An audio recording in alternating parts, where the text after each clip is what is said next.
बीडच्या धारूर तालुक्यातील भोगलवाडी गावात उद्या लक्ष्मण हाके यांची ओबीसी आरक्षण बचावाची एक महत्त्वाची बैठक पार पडणार आहे। मात्र या बैठकीपूर्वीच लक्ष्मण हाके आणि मनोज जरांगे पाटील यांच्या समर्थकातील वाद उफळून आला आहे आणि त्याचं कारण आहे बॅनर लावण्यावरून झालेला वाद।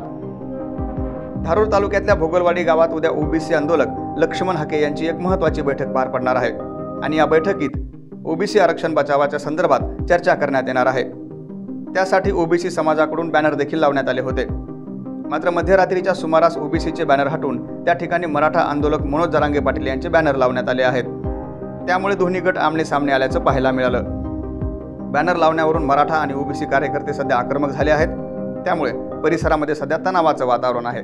मुंबईमध्ये आझाद मैदानावर 5 दिवस मनोज जरांगे पाटील यांनी आमरण उपोषण केलं आणि याच उपोषणानंतर सरकारने हैदराबाद गॅजेट लागू करण्यासंदर्भातला एक महत्त्वाचा GR काढला आणि याच GRला लक्ष्मण हाके यांनी विरोध केला असून या संदर्भात ते आता गावागावामध्ये ओबीसी आरक्षण बचावासाठी बैठका घेत आहेत।